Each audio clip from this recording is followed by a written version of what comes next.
Salve, rapaziada! Como é que tá por aí? Espero que tudo esteja bem, todo mundo se cuidando, todo mundo tranquilo. Vamos mantendo firme aí, que a gente vai passar por essa rápido, viu? Vamos lá então. Falamos no vídeo passado desse carinha aí, Descartes. Descartes, então, é um cara fundamental para compreender uma filosofia atuante, não só longe, distante, agora uma filosofia que seja praticamente parte da ciência. Tá? Então vem esse primeiro momento, inaugurado pelo Descartes, que é chamado de racionalismo, porque o bicho é racional, cabeção. Ou significa isso? Todo conhecimento só é considerado garantido pela razão.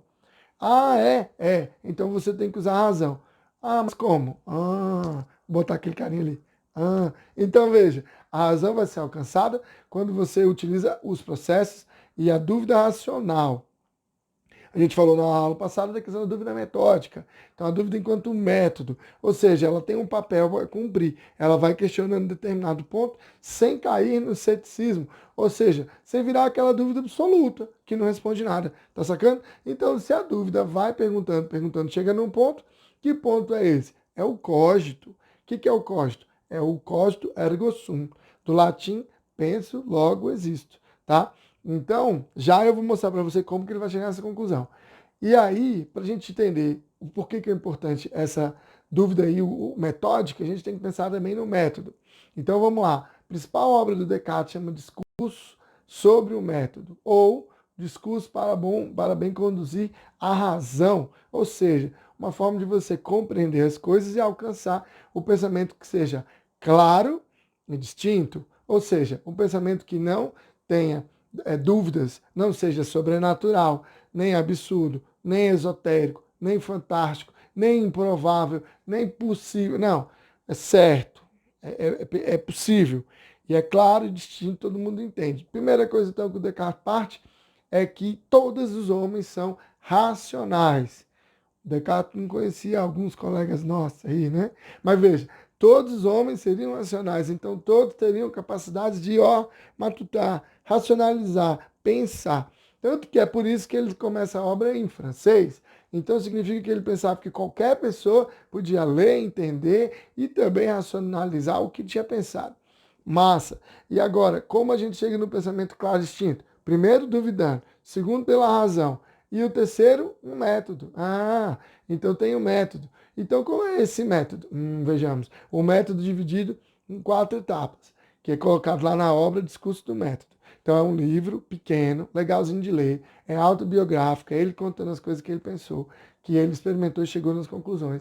E aí, nesse livro, ele vai mostrar o quê? O método. Além das regras morais e de outras coisas, mas falar primeiro aqui do método. Então a primeira coisa que ele imaginou foi o seguinte: o primeiro que a gente tem que fazer é verificar o que a gente aprende, o que a gente sabe. Então a primeira regra do método é a regra da verificação ou evidência. Ó, vamos fazer agora todo mundo comigo aí. E se siga essa loucura, as evidências, né, disfarçando as aparências, né? Veja, primeiro, o que ele imaginou? Que existiam aparências. As aparências podiam estar consolidadas no conhecimento. Ó. Então, um conhecimento, ele é um crítico da educação. Então, o que ele vai fazer? Vai criticar a educação que ele aprendeu porque ele foi jesuíta. Olha, ele era jesuíta, ele aprendeu a escolástica. Eita, o que tinha na escolástica? Quem? O Aristóteles. Ah, e aí ele percebeu o quê? Não, não, não. Esse conhecimento não tá legal. Essa escola também não é legal. Ela só repete. Então, esse modelo aí de professor e cadeira aí, quadro, professor e fileiras, esse pensamento aí é do Tomás de Aquino. Então, não, não, esse pensamento não é legal. Vamos pensar. Primeira coisa, evidências, né? Chegar na regra das evidências. Então, o Descartes é quase um sertanejo, né? Pós-universitário. Então, o que acontece? O Descartes vai dizer o seguinte: vamos buscar um tipo de pensamento que a gente evite duas coisas que a gente faz demais no nosso cotidiano, na nossa vida. Nosso jeito normal já de ser, a gente faz duas coisas. Que é o quê? A prevenção e a precipitação. Ó, primeiro, prevenção. Assumir um conhecimento como verdade. Precipitação. Aplicar aquilo rapidamente já como verdade. Se precipitar. Não verificar e já aceitar aquilo como verdade. Você quer ver uma coisa das antigas? É só lembrar da história da manga com leite. Ó, alguém falou, o senhor de engenho, que manga com leite fazia mal. Prevenção. Aceitei aquilo como verdade, né? Eu me lembro uma vez, eu tinha uns 16 anos, eu ia lá tomar uma vitamina, tava com a fome na casa da minha avó, peguei o leite, taquei manga, taquei leite condensado, e aí quando eu bati, eu fui dar aquele gole, lá vem minha avó, ah, parecia um Matrix. Não, o que é isso? Não pode, manculeta, você vai morrer. Por quê? Porque ela fez uma precipitação. Ela já achou que aquele conhecimento que disseram para ela estava verdade e que aquilo ia valer para todo mundo. Sacou? Vovozinhas filosóficas. Nem todos têm, eu tenho. Então, o que eu quero que você entenda com isso? Quando você age dessa forma rapidamente, sem pensar, porque alguém disse, porque está ali, porque não sei o quê, você está fazendo um erro básico do Descartes, que é o erro que já está na nossa alma, a gente aprendeu, então não precisa se preocupar muito, agora tem que evitar de fazer. Primeiro erro, precipitação, né? Então, primeira regra do método é a regra da evidência. Segunda regra do método é a regra da análise. O que a gente faz na análise? A gente divide o conhecimento inteiro, separa em várias camadas, para a gente poder entender. Depois da regra da análise vem uma que é muito simples, que é a enumeração. Não, desculpa, é a síntese.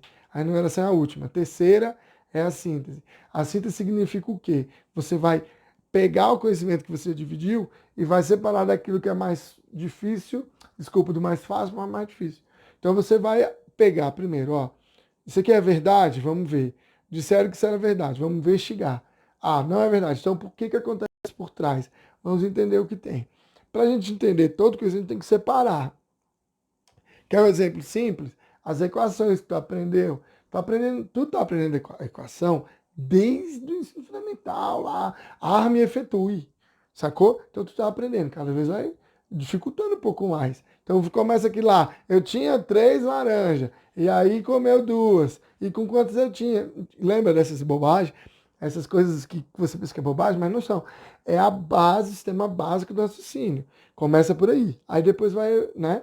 Y, Y', X', ioiô, michiochô, essas coisas aí já são coisas mais difíceis. Então você primeiro teve que aprender o que era X, linha, Y, triângulo, bola, mais, menos. Teve que aprender primeiro essas coisas, para depois você aprendendo regra da equação, inequação do segundo grau, números complexos. Então, veja, ó, complexo. Então, veja, vai indo pelo grau de complexidade, tá?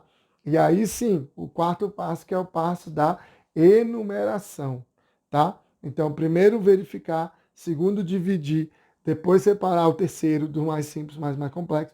E o quarto é a enumeração ou revisão, inventariar aquilo que você aprendeu. Hoje aprendemos na aula de filosofia ao pensamento do Descartes. Então você revisou. Você tem que revisar para você meio que garantir aquilo que você aprendeu, tá? Então toda vez que você estudar, desenvolver alguma coisa, você tem que revisar. Essa é a ideia do Descartes. Tendo claro isso aí, com esses 4 simples passos, você chega no conhecimento. Um conhecimento que vai ser considerado seguro, beleza?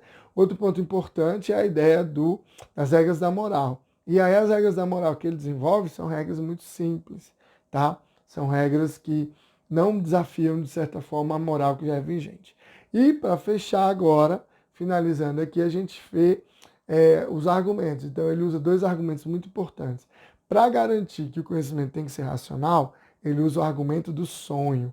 Então significa que no sonho, as coisas que a gente sente são iguais às coisas que a gente tem, por exemplo, na realidade. Mas se você sonhou aquilo, o exemplo que eu gosto de dar geralmente é que você sonhar que está caindo. Sonhar que está caindo é uma coisa que acontece. E aí, você tem certeza que está caindo até você acordar. Então, os seus sentidos, sua sensação, seu equilíbrio é mexido ali no sonho. Então, se você sonha que está caindo, você pode sonhar que está dirigindo, andando, sonhar que está estudando, sonhar que está lendo, sonhar que está namorando, sonhar que está comendo, pode sonhar que está dormindo. Então, você pode sonhar, então você pode ser enganado. Então, seus sentidos, seus 5 sentidos, são enganados. Então, por isso que ele não vai para o sentido, vai para a razão. E o outro argumento é o argumento do gênio maligno, alguém que tem o interesse de nos enganar e de fazer acreditar que aquelas ideias estão certas, sendo que elas estão erradas. Então ele usa isso como um artifício da dúvida metódica, tá?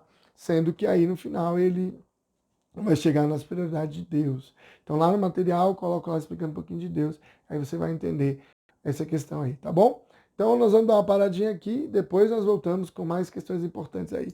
Um abraço, até bem breve.